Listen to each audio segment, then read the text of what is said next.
All right, welcome to the Compadre system. I'm Jake Berry. I'm alongside Yes. Clay Williams. I think our audio Yes. is working, except for the stream is not working. It looks like. So we'll see right now. It's coming up. Looks like we got a steady stream right now, and you want to have a steady stream when It's you're good got to it's good to have a steady stream. I yeah can when you're our recognize age you that. want to have a yeah. When you're over 50, you got to take medicine for the steady stream. Absolutely. All That's what you right. need to do. Well, Clay and I, football's back. I think everybody can hear me. I'm waiting for people to respond. Uh, Okay, it was working now. Thank you, Mr. Yes. Olvera. So, but anyways, look, it's been kind of bare bones in the media right now as far as their covers because they're looking to fill spots. So we're trying to help them by filling some spots for them. Yeah, Uh, absolutely. but let's talk some football, Clay. I mean, there's some good teams out there. What's your take right now? Early, it's early.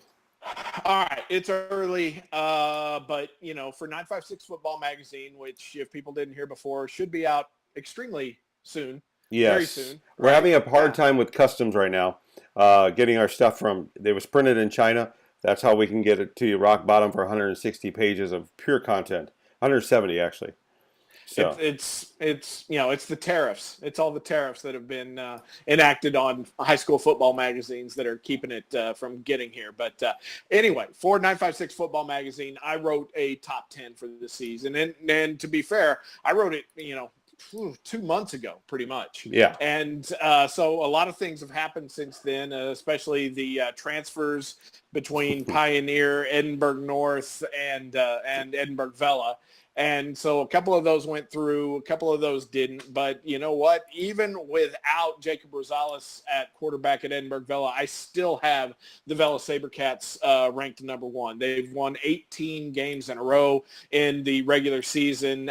They've still got a great quarterback coming there in Frankie Zuniga from Edinburgh North. Maybe not the passer type that Rosales was, but an incredible running quarterback. So I've got Vela as my number one team in the Valley. What about you? you know, I look at that and I want to say Bella. Mm-hmm. There are a ton of great teams. I really want, and I know there's been a lot of change at Westlake East. I really Mm-hmm. want to go that route. I actually want to Okay. because, you look at that and they know how to win when it comes to the playoffs. So if I'm Sure. looking at who's going to go furthest, I put Vela up there with them. But I like Westlake East. I think they've got a stud at defense on the defensive end. They've got a quarterback that I actually like because um, I actually got to go to practice. Um, I wanted to put the video up. I haven't had all the time in the world to do that. But they have a coach in Coach Brown who actually works with their quarterback who doesn't speak a ton of English. So they work back and forth in Spanish. And I didn't know Coach Brown's Spanish was that on point.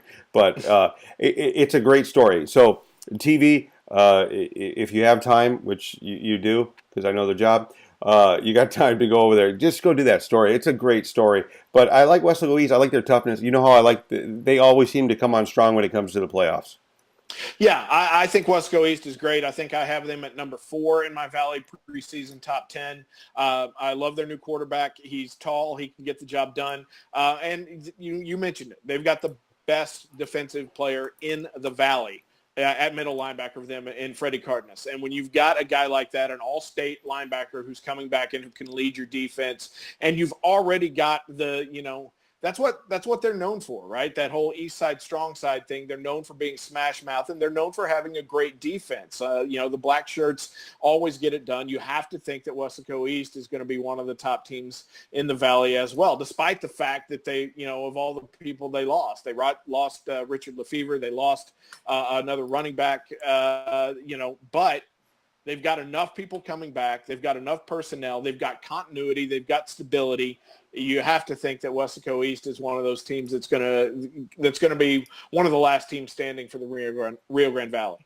Yeah, and they're not the only ones. I mean, you look at Memorial, McAllen Memorial. Um, they haven't been as productive in the playoffs as they have during the regular season, and normally they'll probably start out slow during the season and then pick it up when district starts. But you have to like McAllen Memorial, Mission Vets. You don't, you can't count out a Gilpin-led team. Hmm. There's a lot of teams that are making strides to get better. PSJA is up there, so Hmm. it's going to be very interesting. And I like that the district switched up a little bit. Some of them got a little bit easier, some of them got harder, and some of them are 10 team. They got Well, that. There's 10 teams in the district. okay, let's be clear, though. The UIL screwed over 32-6A by making it only 6 teams, Yes. basically. Yeah. They completely screwed over that district and made them, and this is a long time in the past. This happened back in February. But the fact that the UIL did that when they could have easily gone 7-7-7 instead of going 8-7-6, it just made no sense whatsoever. It would have been a much smarter deal to go 7-7-7 across the board in 6A. Instead, now every 32-6A team has to play somebody from Amarillo or Lubbock or Midland or Odessa, and that's, don't get me wrong, that's going to be a great experience for them all. They get to do it on neutral sites, but there's a lot of superintendents who are wondering exactly what the UIL was doing there and why, and wondering if they can maybe send a couple of invoices for their gasoline money to head up to the Panhandle. And because that costs a lot of money for those teams to do it, and every single one of these teams down here is doing it. Los Fresnos, you didn't mention Los Fresnos. I've got them No, in my that's top true. Yeah. five. Actually, I've got them number 6 in my top 10. But Los Fresnos, a fantastic team as well. And, they've been to the playoffs 13 straight years. It doesn't seem to matter which coach they've got, whether it's Scott Ford or whether it's Jeff Lefevre or whether it's Clint Finley or whether it's Patrick Brown. They always make the playoffs, and I see no reason why Los Fresnos shouldn't make the playoffs for a 14th straight appearance. What's interesting is that the last couple of years, we tend to talk about Harlingen, San Benito, and you know, there's been a trend where San Benito had loaded teams, and I don't know if this is that year that they come down to earth, kind of like Harlingen did when Harlingen went on those big runs, and then they kind of Mm-hmm. came down to not saying parity, but they came down a little bit so that they were beatable in people's eyes. Well, yeah, I mean, you look at 32-6A and the top 2 teams in that district. I don't think either one of the top 2 teams in that district are San Benito or Harlingen. I don't think either one of the top 2 teams in that district are going to play in the Battle of the Arroyo. That's not to say I don't think they won't make the playoffs. I've still got San Benito and Harlingen make the playoffs, but I think the district championship in 32-6A is going to come down to Los Fresnos and Brownsville-Hanna. And that's one of the week 1 matchups that I'm looking at the most is Brownsville-Hanna hosting McAllen Memorial. That is going to tell a lot. How will Hanna play at home when they've got expectations? Nobody expected anything out of the Golden Eagles last year, and they come through, and they come through big, and they've got, a great team coming back. They're senior loaded. They've got one of the best running backs in the Valley on that team in Mancias. How will they perform going up against a tough, tested McAllen Memorial team that expects to win? Yeah, I think Hanna's going to win at home in the first game of the year against McAllen Memorial. We'll make our picks down the road, but I think that this is going to propel Hanna to a first or second district place finish. Either them or Los Fresnos, I've got finishing 1 or 2 in District 32-6A.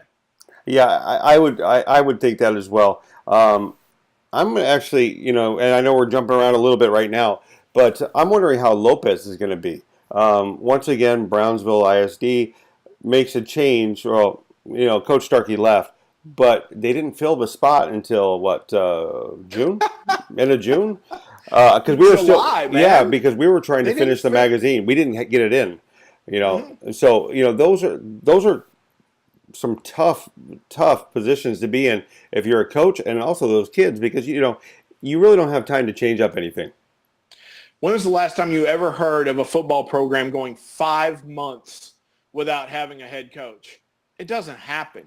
And it's ridiculous that it happened this time around. I mean, they had Steve Marroquin in as the interim coach, but then apparently, I don't know what happened. Maybe they lowballed him. Maybe something else happened. He takes off, and now he's the new offensive coordinator at San Benito.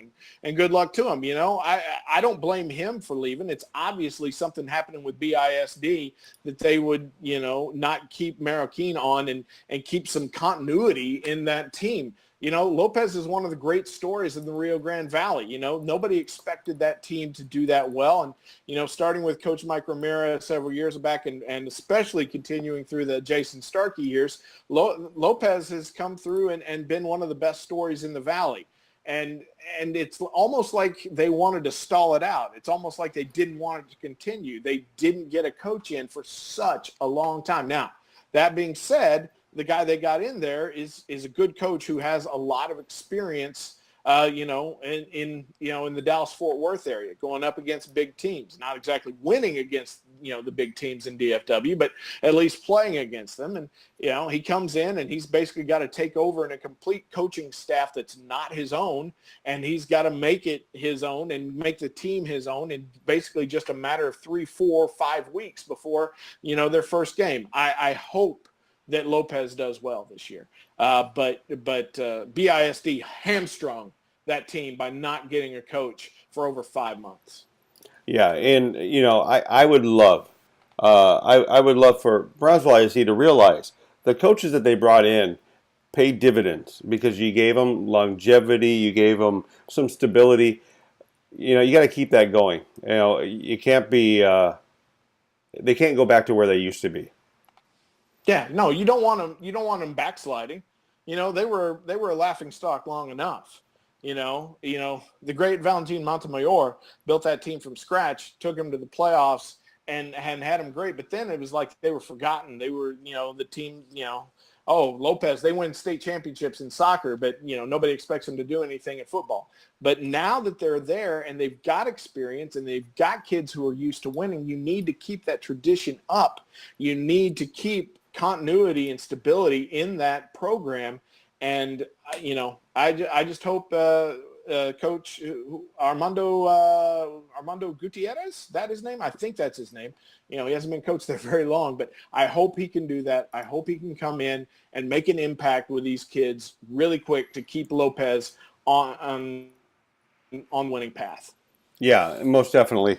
How do you want to start this? We're gonna do some picks, and then we're actually going to talk a little bit about what UIL just did with some rules just today, or I think it was today or about a day ago.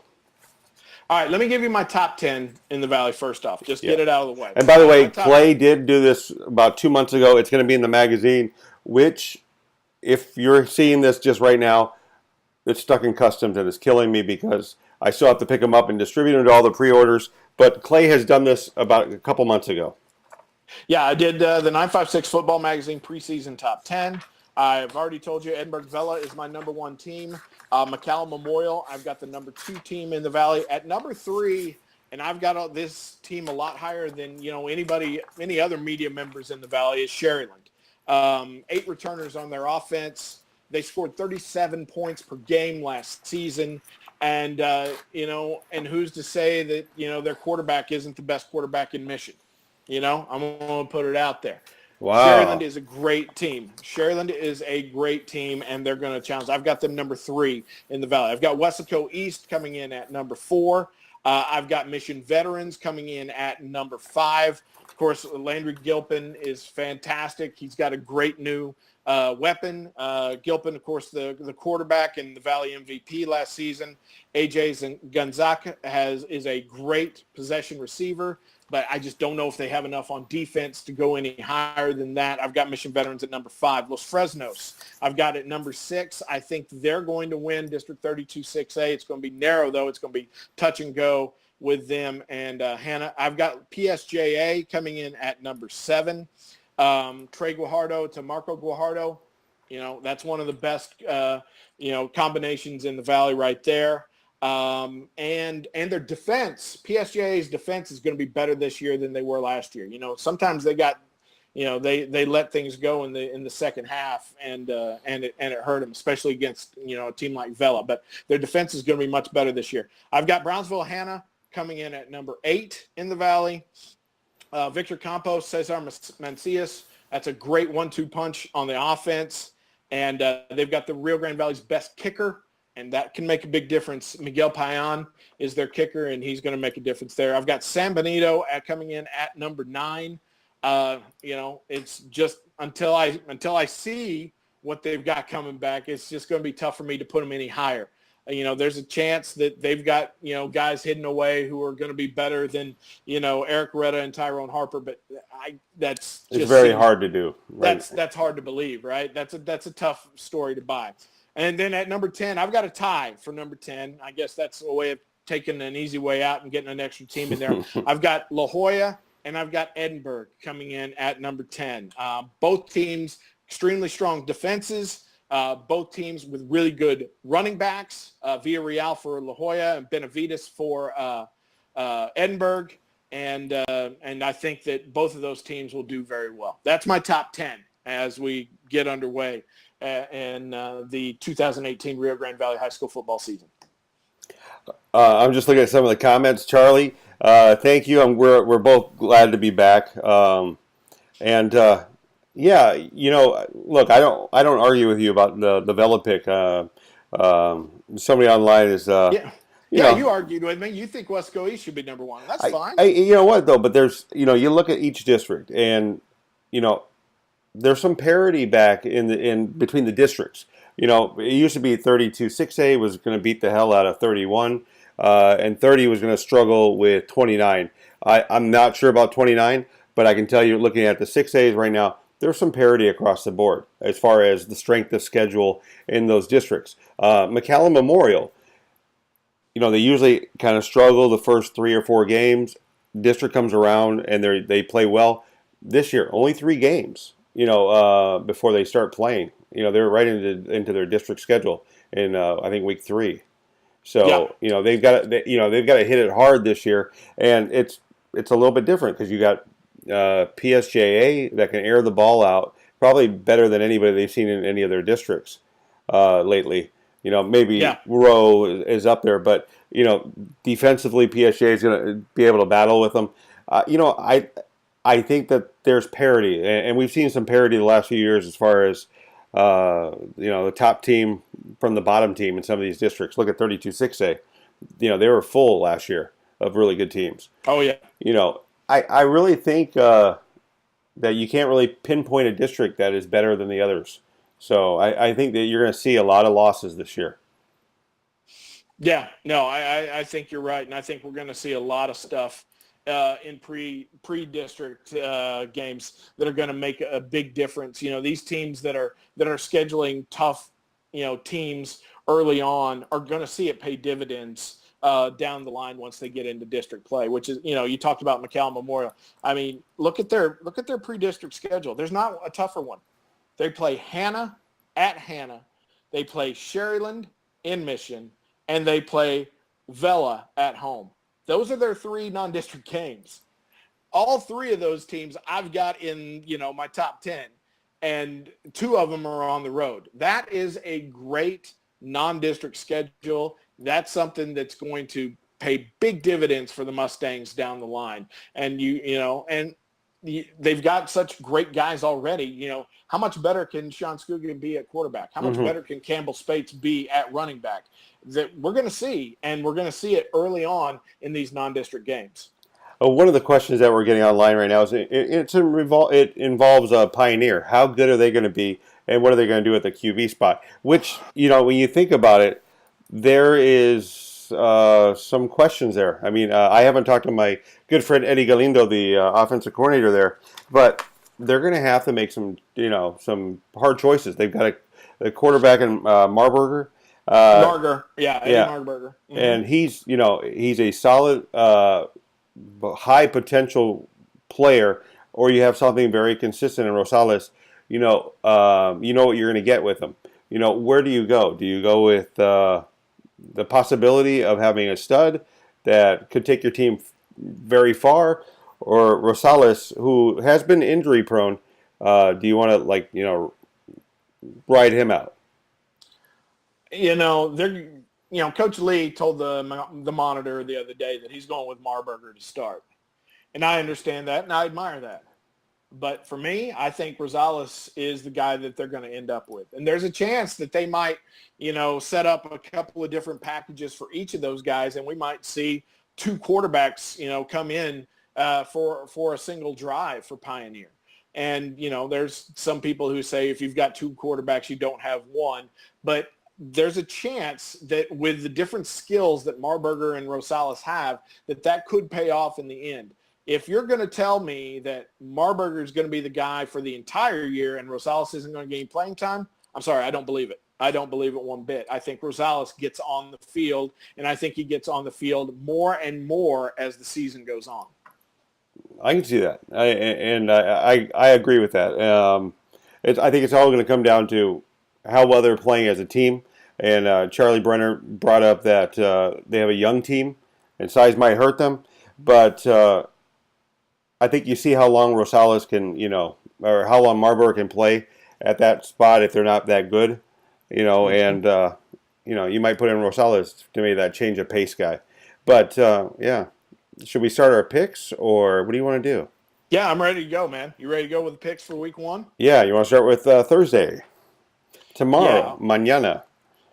Tomorrow, just to let you know, I will be doing play-by-play for Weslaco at McAllen Row. That is so funny. I will be there as well because of I have to. You'll be there for McAllen Row. I will be there for Weslaco's Panthers. I will be doing play-by-play for the Panthers, so I'm not going to pick that game, just to let you know. All the rest of them, Clay, I'll be right on. There we go. I'm right here. Hi. Okay, I'm good to go. All right, good enough. All right, let's go ahead and start with McAllen Memorial at Brownsville Hannah. I'm picking the upset. I've got Hannah winning straight out of the box. I know that's a big upset, but I think Hannah's going to be ready. The Mark Guess, Bill Littleton coaching matchup is one that I desperately want to see. I wish I could be there at that game. But I've got Hannah giving the upset to McAllen Memorial straight off the top. What do you got in that game? Okay, I have to. Sorry, I got this echo. I've got to take Memorial in this game. It's not that I want to take them, but I want to go with. You two want to take them? Oh, I want to take them. I just like that I know what I'm going to get with McAllen Memorial. They're going to have that slam in your face running game. They're going to knock your teeth out. I like that about them. I know exactly what I'm going to get. Hannah, I don't know. I just don't know. I know what you're going to get from Hannah, and you're going to get a senior-laden ball club that loves to do the exact same thing McAllen Memorial does, which is 3 yards in a cloud of dust. Plus, just like McAllen Memorial, they've got a playmaking quarterback in the backfield who can take over if, you start to stack the box. These two teams are even, in my opinion. It's going to come down to the defenses, and I think that Hannah has a little better defense than McAllen Memorial. I think this is a great game, and it wouldn't surprise me if McAllen Memorial won, but I'm picking the upset in this one. All right, next up, Rio Hondo at La Jolla Juarez Lincoln. I've got Juarez Lincoln winning this one at Pack Stadium. Rio Hondo is good. They are loaded, but they are still a 4A Division II team. Juarez Lincoln, to tell the truth, they probably got 4A Division II numbers.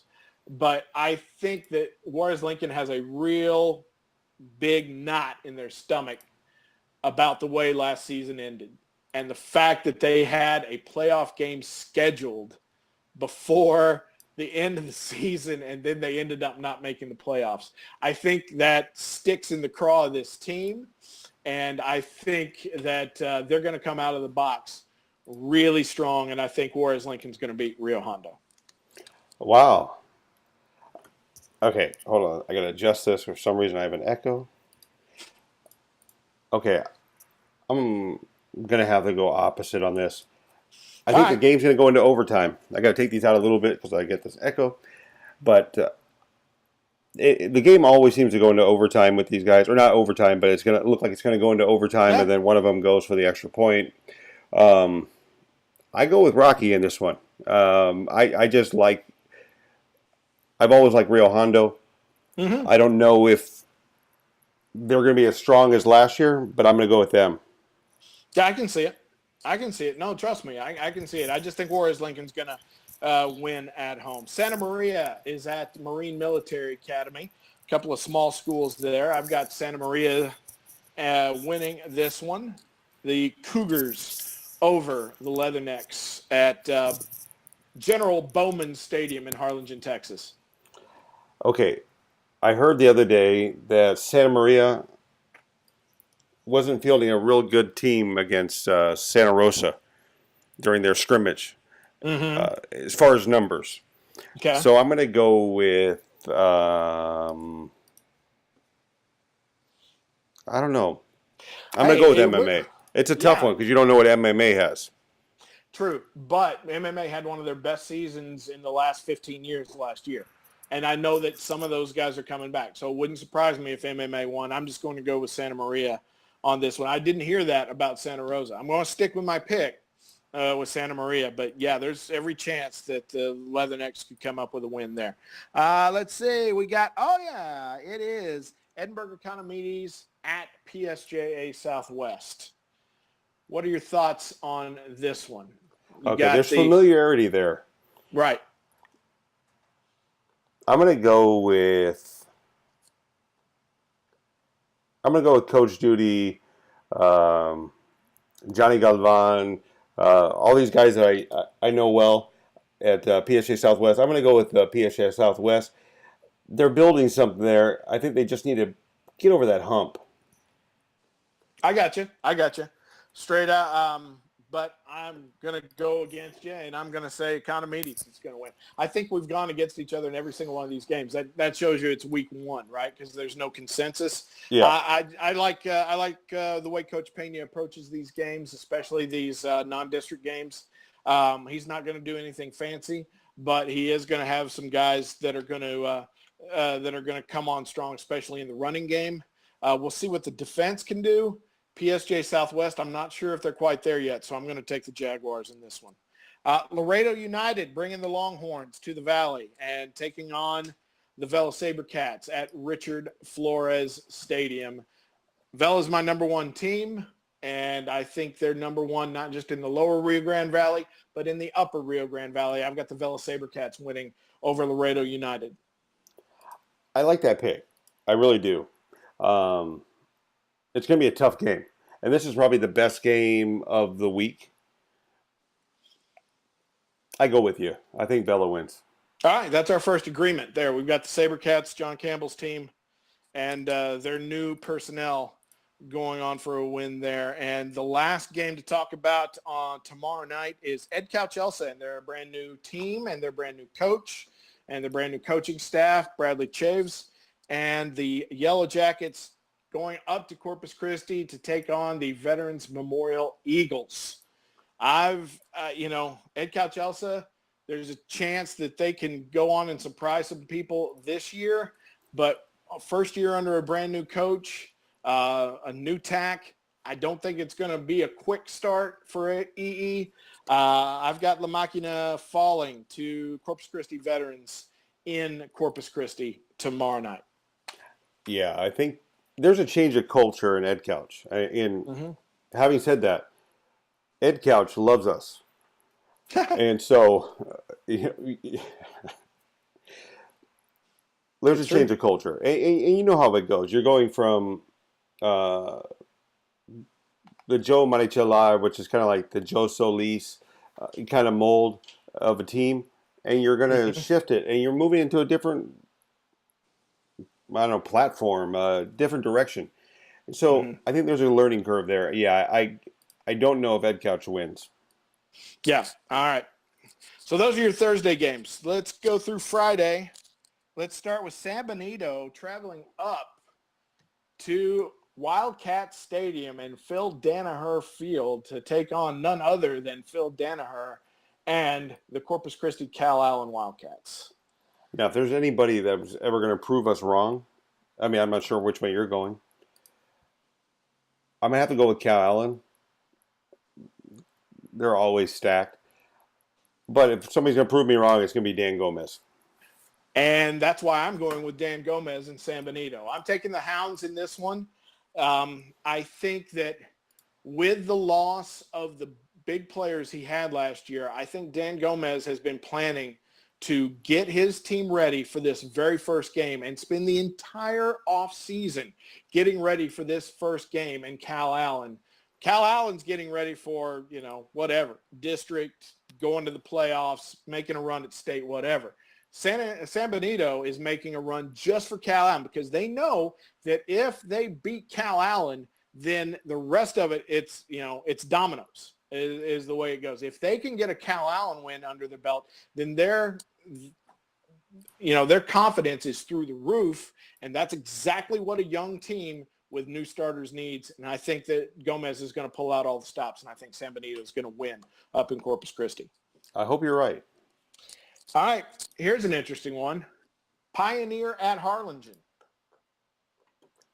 Can I just Friday night. stress I like this game? It's a very interesting game. Okay, you're making me go first? I'll go first if you want. I'm picking Harlingen. I'm picking Harlingen. I think Harlingen I think the kids on that team feel embarrassed about what happened last season. I think that they don't think, what they end up 5-5 last year. I don't think they think that is, anything that, Harlingen football should ever be known for. I think Harlingen's going to want to come out of the box and make a big statement against a team that a lot of people are picking as a dark horse in Pioneer. Harlingen's in there thinking, oh yeah, you're the dark horse. You're the Upper Valley team that might make a play. Well, we're going to show you what we've got. I think that Harlingen will come in with a pretty bad attitude, if you get my drift, a good attitude for them. And they're going to come in wanting to get a win. And I think they'll get one, especially at home in front of what's likely to be a sold out Boga Stadium crowd. You make a lot of great points. That's what I do, Jake. That's what I do. I make great points. That's what I'm here for. I think I'm going to go with Pioneer. And the reason I go with Pioneer is for this. I don't know what's going to happen with Marburger at quarterback. He looks good. I saw him at 7-on-7. He looked good. Right. I like the offense that Eddie Galindo has installed over there. I'm not sure if they're changing stuff up. You get a new head coach in. I'm not sure if they're going to change it up at all. Jesse Oviedo works with the wide receivers. I think Coach Botice is there. Coach Bocanegra is there. I'm going Pioneer. All right. All I'm telling you is expectations. What are the expectations for Pioneer? That they'll like go back and forth a little bit at the beginning of the season, and then they'll get it all together. What are the expectations for Harlingen? That they need to come out and they need to make a big statement, and that's why I think that Manny Gomez and company are going to get a win there. All right, what do we got next? All right. This is my pick for the game of the night on Friday night. And it's two small teams. I love the smaller teams. I love the 4As. Raymondville at La Feria. These, in my opinion, are the two district winners. This is your 16 4A Division I winner against your 16 4A Division II winner. Raymondville and La Feria. Raymondville is stacked. They got everybody coming back. They got big time talent. La Feria's got huge talent coming back as well. I don't think they lost a player off of that team last year. This is a great 4A game in the Rio Grande Valley. I'm picking Raymondville on the road to win at La Feria. I love the Bearcats this year. They're my favorite sub-5A team. I think they're going to go into the playoffs, and I think they're going to make a statement there. Maybe go deep into the playoffs. I'm all about the Bearcats coming down out of Willacy County and giving La Feria a loss at home. Well, this is one that we don't have to fight about because I agree with you. I think Raymondville turned a corner for me as far as what I thought their offense was like. They played really well last year, and I'm a fan. Oh, yeah. Yeah, and don't get me wrong. I think La Feria is going to turn around and win their district. La Feria might not lose another game after this game against Raymondville, but I think they're going to lose this one to Raymondville, and it's going to be the start of a great season for both of these teams. I love this game. I wish I could go to it. All right, Clay, what else we got? Yeah. Clay, real quick. Yeah. Want to give a shout out to Coach Boswell, who's watching from Oklahoma. Hey, Coach Boswell. Yeah, he's a big Oklahoma fan. He is not. He's an Oklahoma State fan, and we're going to knock the blazes out of Missouri State tomorrow night. Go Pokes. Wow, Missouri State. Hey, come on. I You got to know play Pan Am was, some. or UTRGV was booked. You want to get an ESPN game on a Thursday night at home, That's you true. got to play teams like Missouri State. Not everybody gets to, play Pac-10 teams or Pac-12 teams. All right. Here's an interesting one. El Paso Montwood at Los Fresnos, Friday night. So El Paso coming all the way out.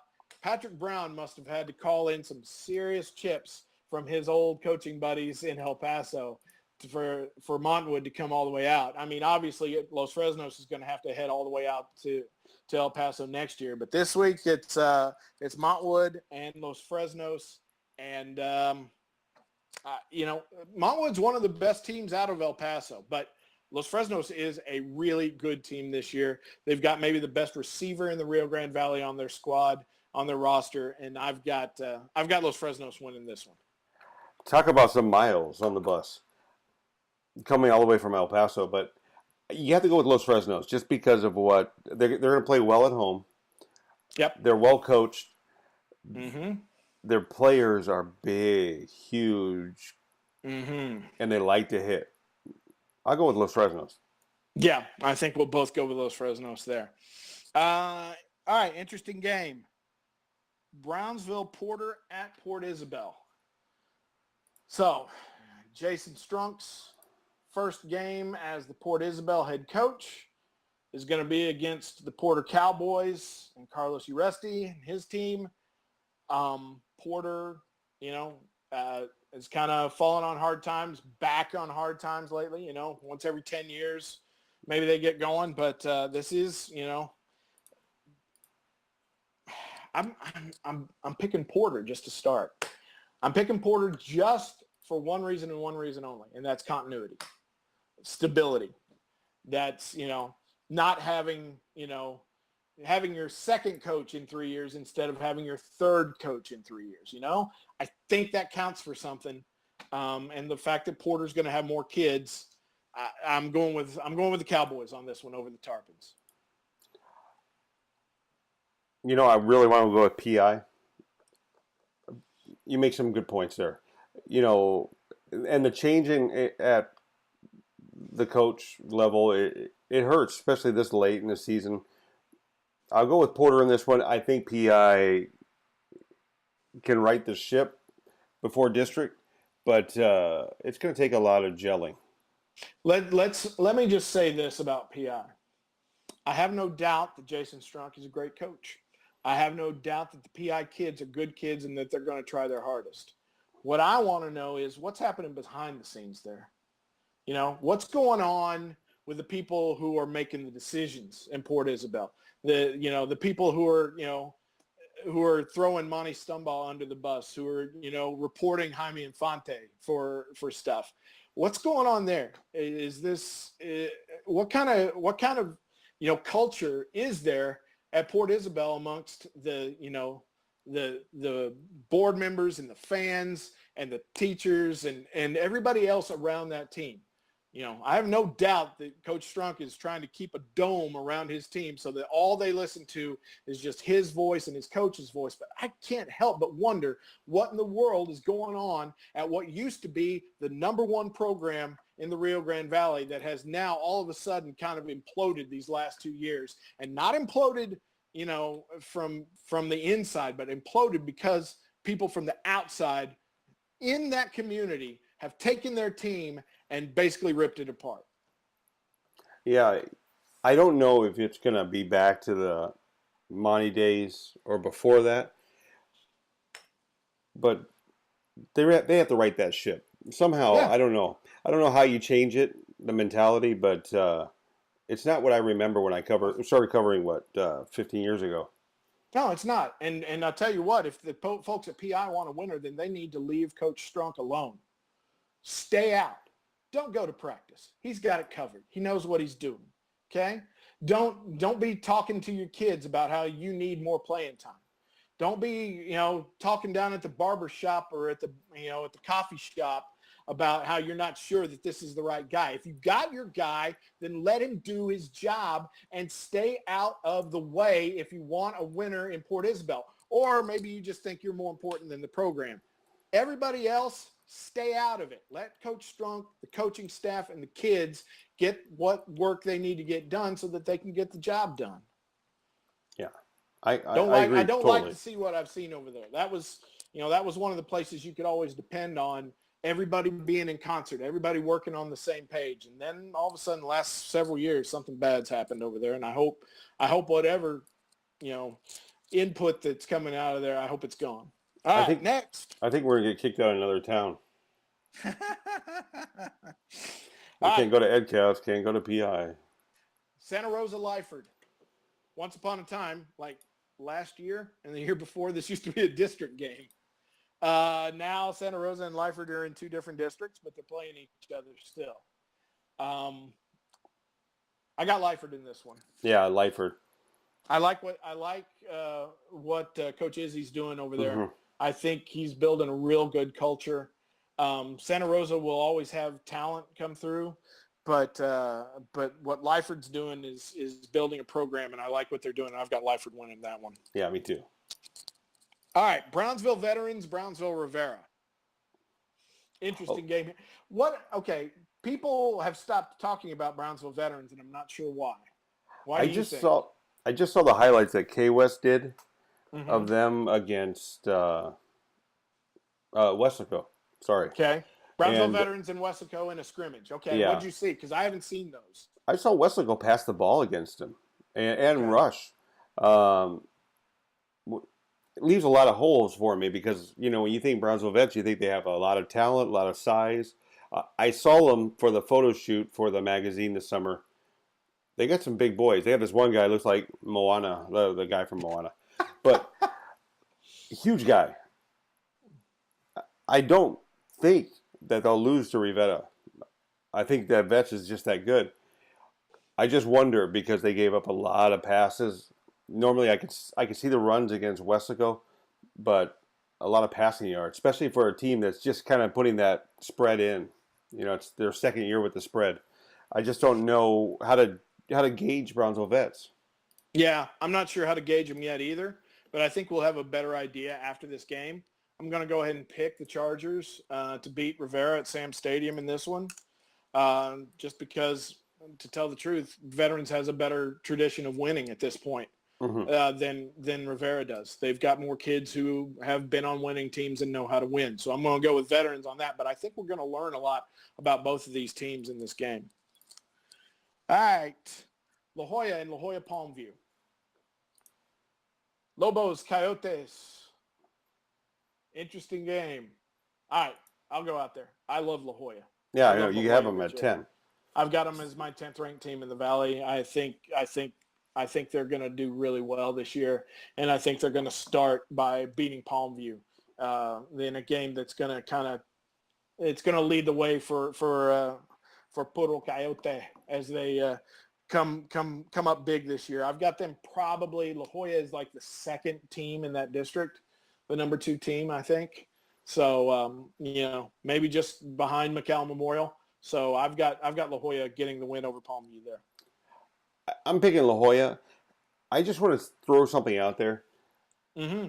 What Coach Farias did in bringing in Tony B last year. I'm not sure if Tony B is the consultant this year, but bringing him in to work with the line. And if you saw the line for La Jolla at the beginning of the year to the end of the year, night and day. I give it up because a lot of guys would not have brought in somebody as strong-willed as Coach Tony B. Brings him in, and all of a sudden, you see a change in the foundation of that team, which is the line. And they played well. So, I think La Jolla is pointed in the right direction. I go with that line, and that line's good. So I'm gonna go with La Jolla. They're going to run teams into the ground this year. Eddie Villarreal is one of the best running backs in the Rio Grande Valley, and he's going to average probably at least 150 yards a game, in my opinion. I think La Jolla is going to get a big win there. Palmview is going to be down in 5A, whereas La Jolla and Juarez Lincoln are going to be up in 6A. Mm-hmm. All right, interesting game here. Brownsville Lopez and McAllen. Oh, okay. I just did that. I actually have my notes and everything from the Look at show you. in McAllen today. It's going to be interesting. Look, let's talk about the elephant in the room. They lose Nixon. Nixon stops playing football to focus on baseball.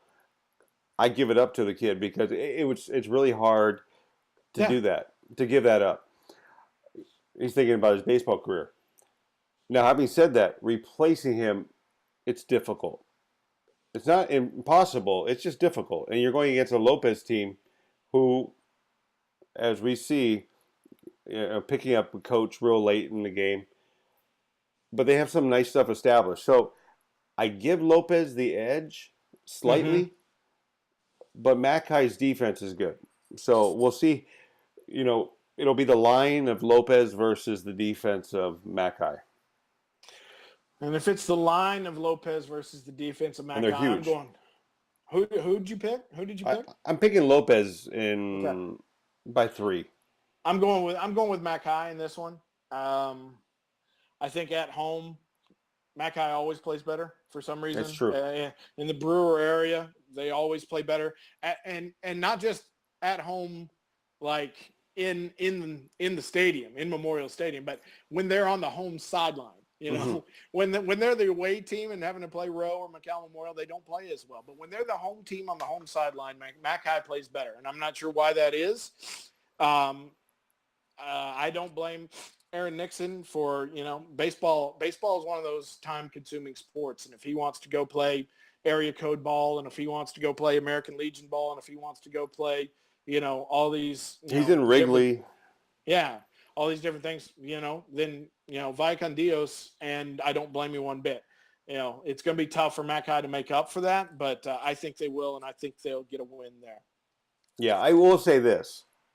My pick is contingent on the defense not being able to stop the run. Mm-hmm. But you have to remember early in the season, defense usually wins games. It wins at the end of the season too, but defenses usually come along stronger in the beginning than offenses. Yeah, I think you're right. All right, next up, PSJA travels up to Corpus Christi, going to Hornet Stadium to take on Flower Bluff. I've got PSJ winning this all the way. I mean, Flower Bluff's a tough team, and this is going to be a big momentum builder for PSJA, but I think the Bears are a really good team this year, and I think they'll win it. Yeah, when you have Trey Guajardo, though, in a complement of offensive and defensive players, I go with PSJ. All right, we both got PSJ. Here we go. Interesting one. It's a Tri-City tussle, if you were, at the big stadium. Best stadium in the Valley, by the way. I've got PSJ Memorial taking on PSJ North. Oh, obviously you haven't seen the Reader's Choice Award. McAllen's Veteran Memorial Stadium got that. Hey, I love it. I love Veterans Memorial Stadium, but it's not as well lit as PSJA Stadium. Yeah, it's just not. PSJA Stadium's lights are the best lights in the Valley, and every ball game looks better there under their lights. This is interesting. They're both up and coming teams. I've got PSJ North winning this one. I think they've got a lot of interesting talent at PSJ North. It wouldn't surprise me if they were a team in the mix for the playoffs this year, and maybe even better than that. I think I've got the Raiders over the Wolverines. Well, PSA North does have Ronkel that just came over from Edinburgh North. They've got some good players coming up. Mm-hmm. And some good players that were there. But if you remember, PSG Memorial beat them last year. True, they did. So I'm going to ride the Uribe train. I'm going to get a phone call from at least one or two of those coaches. But I'm going to go with Uribe. You go with Uribe, I go with Kaufman. And one way or another, one of the Tri-City teams wins. Yeah.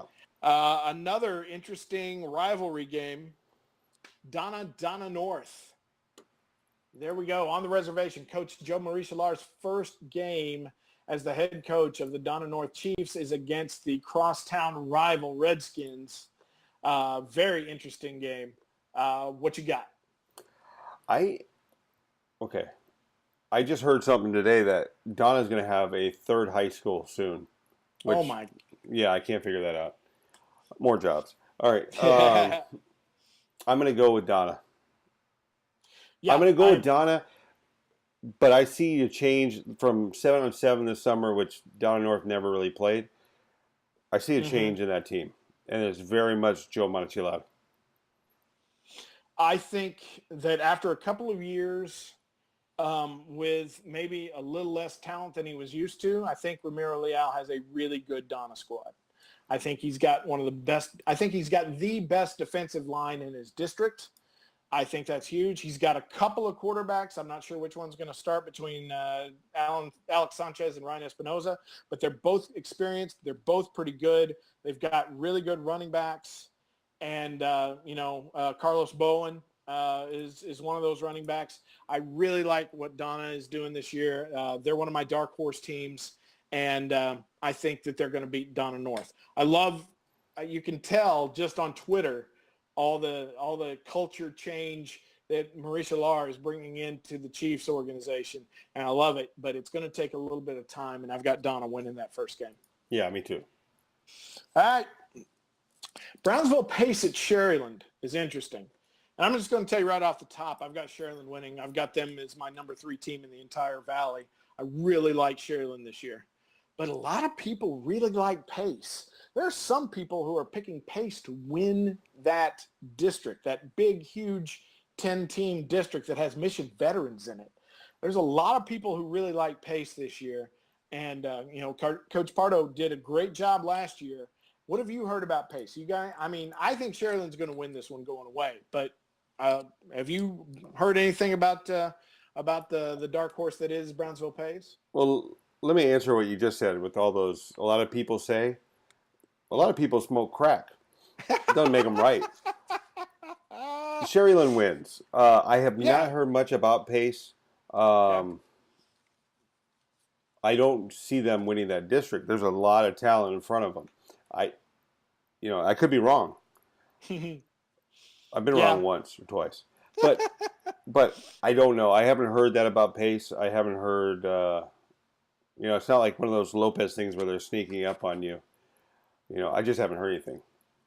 All right. Well, we both got Sherryland winning that one. We'll see if Pace comes out of nowhere and makes some moves. All right. Interesting rivalry game here. Hidalgo and Valley View.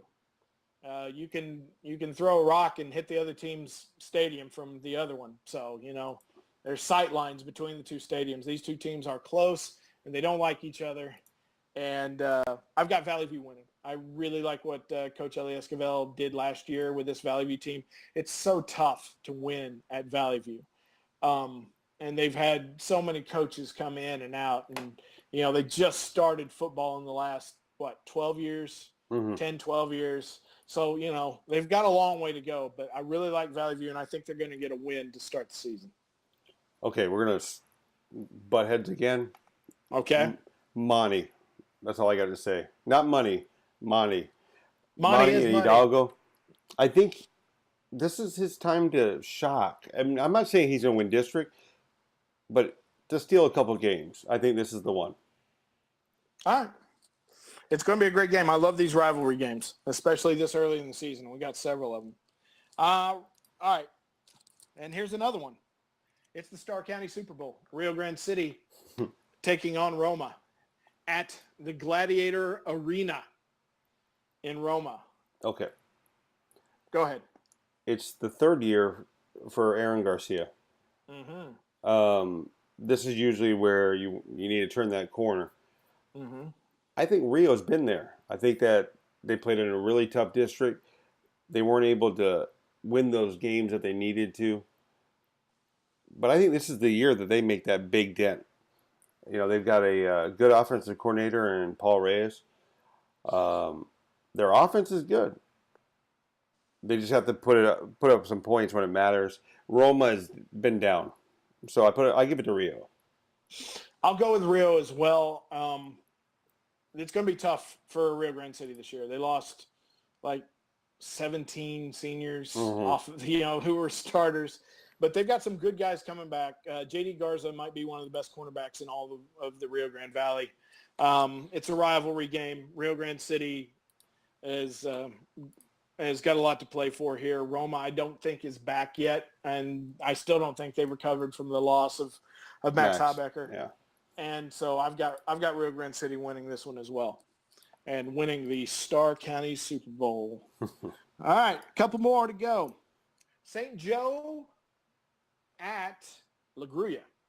This one's going to be played in the heart of Rio Grande City, one of the best stadiums in the valley, that downtown stadium, Joe R. Sanchez Stadium, and their giant scoreboard and television screen there. I love that place. Just got turf at Sanchez Stadium, I noticed. Really? Yeah. They all three got turf. La Grulla got turf at their little mini stadium. Rio Grande City got turf at their mini stadium, and they put down turf in the main stadium at Sanchez Stadium as well. It's too bad. I really like the grass there, but it's too bad. But, I know why school districts do it. They save a ton of money. They don't have to water it. They don't have to mow it. It's just there, and it's just hot. And it's just 15 degrees hotter. I don't know if they got the new cool turf that Coach Bruce Bush is around selling or not, but if they did, good for them. But I don't like turf as much as grass. But anyway, be that as it may, St. Joe going all the way from Brownsville all the way to Rio Grande City to take on the La Grulla Gators. What you got? How can you not go with Kai Money? Huh? He's gone. Yeah, he's gone. It was nice you could say that for 4 years in a row, but you can't say it anymore. I think this is the year that they're going to have a growing year, and this is that year.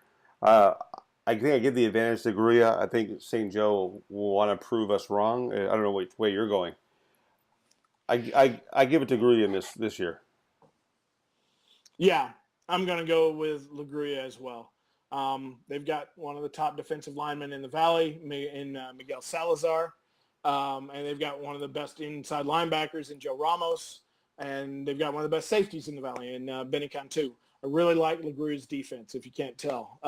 So I like Abel Gonzalez's team. I think La Grulla wins at home over St. Joe in that one. All right, what's next? We're almost done. La Villa at Progreso. It's a battle of former Ed Couch Elsa coaches, Frank Martinez for Progreso and the great Danny Perez for La Villa. Red Ants, Cardinals.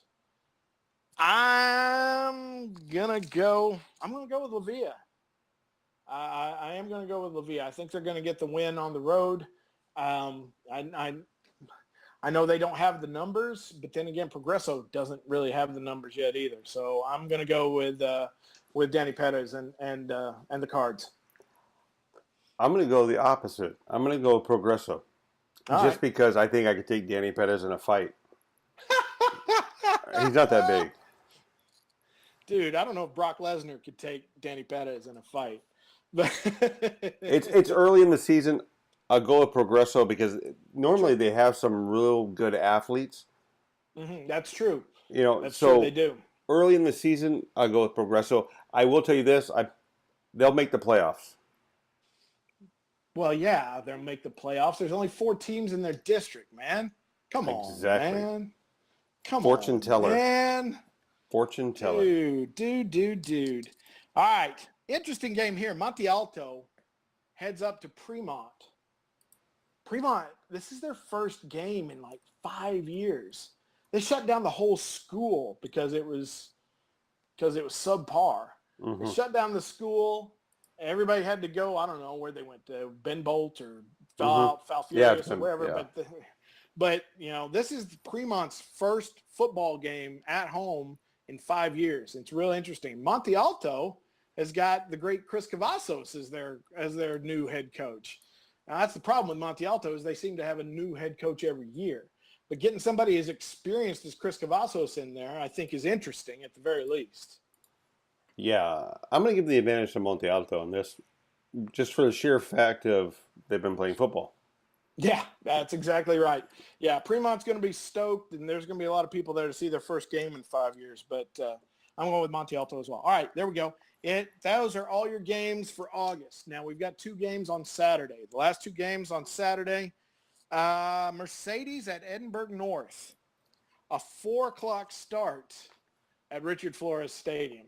What's that going to be, 102 degrees on the field? At least. Whoo, dog. I've got Edinburgh North winning that one. Really? I do. I like Edinburgh North, and I like them at home. I think Mercedes is a good team, but they lost so many. And seeing some of their scrimmages, it looks like it's going to take a little time. It might take until midseason for the Tigers to round out, I think. I think, and this is nothing against Edinburgh North. I feel for them. They had a lot of defections, and so those hurt, especially some of the players that left the team. Mm-hmm. I'm going to go with Mercedes in this one. Mercedes, one school town. Their JVs feed into them. I'm going to go with Mercedes. All right. You and I are on opposite sides on that one. And I did leave one game out on August 31st. We'll leave that for our last game because I think it's one of the biggest games. But Wesco East is heading up You to have no San manners. Antonio, You have no manner. to the Manor Born. Yep. Manor is taking on Wesco East. Manor in one of the toughest districts in the entire state of Texas, having to take on teams like Pflugerville and Pflugerville Connolly and all those big teams up there. Manor taking on Wesco East. This game at the Rock Pile. It's at Alamo Stadium. I love that place. I love it too. It's the biggest high school football stadium in the state of Texas, and that's saying something. Mm-hmm. I've got Wesco East winning this one over Manor. I like Wesco East. And when I went to their practice, a lot of the time, Burgett talks about how they air out the ball, and it's a joke. It's, they actually aired the ball out, and they actually look like a passing team. It's going to be a play action or something like that, but I think that they throw the ball a little bit more this year. I don't think they have to necessarily, but I go with Wesco East. Oh, and Clay, real quick, Mercedes, the game was changed to 6 p.m. Oh, thank God. Yeah. It's still going to be hot. Oh, it's still going to be hot. It's going to be ridiculous. That's why RGV Urgent Care has IV treatment for kids, so, for players. So, yeah, Manor is in the same district as Pflugerville, Connolly, Cedar Park, and Georgetown. How's them apples? Yeah, those guys suck. That's a tough district. All right, and that leaves us with the one Friday game. Who did we forget? I didn't forget. I just wanted to put it to the end. It's the Battle of Conway. Oh. It is the first regular season game at the new Tom Landry Hall of Fame Stadium.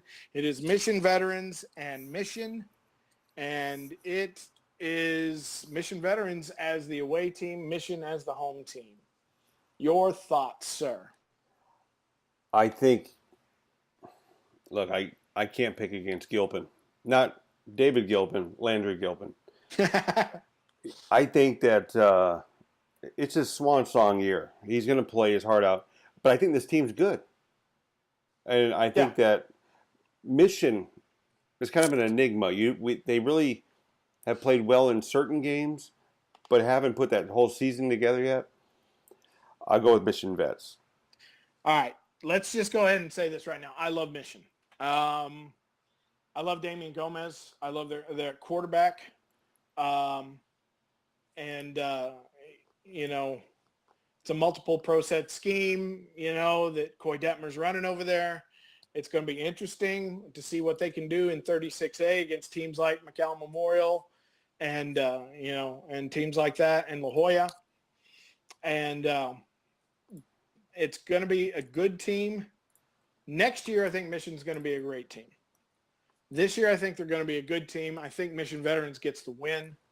I am really interested to see what the Mission Veterans defense looks like. That's what I want to see. I know what their offense is going to be. It's going to be fantastic. I want to see what their offense does against Mission because Mission can throw some things at them. You think a Coy Detmer run offense won't be able to throw some interesting things at them, especially in a big rivalry game in the first game at the new stadium? They're going to throw a lot of stuff at them. We'll see what Mission Veterans defense can do, but I think that, I've got the Patriots getting the win. Okay, I have to say this real quick. I want to say congratulations to Tony Guerrero. His father is going to be recognized at the game, and he's going to be the referee for the game. So, Excellent. yeah, congratulations. Also, UIL has some new rules. Oh yeah. Yeah, and if you haven't seen them, they're very telling. They're getting rid of blogs, and what I mean by that is you're not going to be able to be on the sideline. What happens is UIL wants you to have some governance over what you put on your website. So if you're Hmm. somebody, not necessarily what I used to be, if you're like a one man crew or you have people that just post stuff and there's no control, Hmm. like a board or somebody you can go to afterwards to complain about, you're not allowed on the field. Photographers are going to have a hard time getting on the field. The new UIL rules are going to hog tie who can be on the field. I Good. think I think yeah. If you would have asked me a few years ago, I would have complained. Having seen what's happened with all these paid photographers, it's Hmm. not about coverage, and it's more about making money off the kids. Yeah, it's about selling the pictures to the moms and dads at outrageous prices. No, this needs to be media. It needs to be newspapers.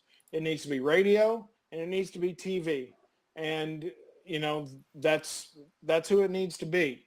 You got a big, huge website that's respected and isn't a fly-by-night deal. Okay, then I can make even a case for you as well. But other than that, yeah, keep everybody else off the sidelines. What about school personnel? What about the kids who are taking pictures for the yearbook and their websites and their Facebook pages? Are the kids from the schools still going to be allowed out there or no? I haven't read the rules yet. Yeah, I'm actually just looking at them right now. Um, High school student media will get credentials.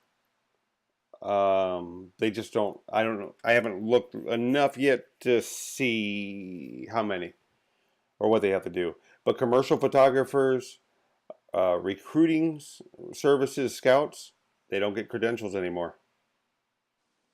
Good. As far as I'm concerned, that's good. That's Yeah. good. So if I'm you good have with a it. Facebook page like me, right, and you can't get on the field. Now, granted, I can get on the field because I work for a school district, so I'm going to be on my field. But having said that, it's going to be very hard. The coverage is going to be different. You're going to have to be tied into somebody bigger. So, A couple of comments here really quick. Media needs to record from the track, says Caleb Cavazos. No, I don't. I don't believe that. If you've got long range lenses and you don't feel right about being there, fine. But professional photographers, especially the ones with cameras, they don't have giant zoom lenses, and they shouldn't have to be all the way back on the track. That's ridiculous. They don't need to be back on the track. Referees who are running down the sidelines, who are 3 yards off of the playing field, that's what's ridiculous. Those guys need to stay on the sidelines. All right, that's fine. You all make money off our kids too, please. Come on, man. who, Nobody. me? No, I think they're talking about newspapers and TV stations. Yeah, Oh, the okay. amount of money. Yeah, the amount of coverage that you get from newspapers and TV stations and radio and all that kind of stuff compared to the amount of money they get from advertising is minuscule, buddy. It's tiny. It is tiny. When you've got newspapers and TV stations and radio stations out there, they're not there to just straight make money. They're there for coverage because that's their job. It's not their job. They're not the ones. If they're not going out after a game and trying to sell everything to the moms and dads at ridiculous prices. So while I am for this, now that there's fewer people going to be on the sidelines, let's get all the rest of the people off the sidelines as well. The hangers on, Boosters. the boosters. Let's get them off the sidelines. Only people who should be on the sidelines are referees, sideline crew, players, coaches, and TV, radio, and newspaper. And that's it. And if newspaper doesn't want to be down there, that's fine. But you got to let them down there if they want to be down there. That's the way I think about it. Yeah. And by the way, Jesus, you talking about us making money, I don't make any money off the kids. Neither do I. In fact, I've gotten more to college and on ESPN than anybody down here in the valley. So Somebody wondering about Wesco and Nicky Rowe. We talked about that earlier. We're both covering the game. We can't really pick it. That's just kind of the way it works. I'm going to be calling the game, Wesco and Nicky Rowe tomorrow night, and looking forward to doing that. It'll be my first game calling for. I'll be doing color analyst. I'll be the color analyst for the Wesco Panthers high school football team for this season. Jake, of course, works for McAllen ISD, so he'll be there covering Nicky Rowe for McAllen ISD as well. yeah, I will take Rowe though. So I can do that. Sure, go ahead. All right. Yeah. All right, we done here? Yes, we Compadre are. system? It is done. Yeah, hey, good run. It's our first one of the year. So I'm happy to get this one under us, and we'll be back. Yeah, we will. Let's do it again next week. Night. Good night.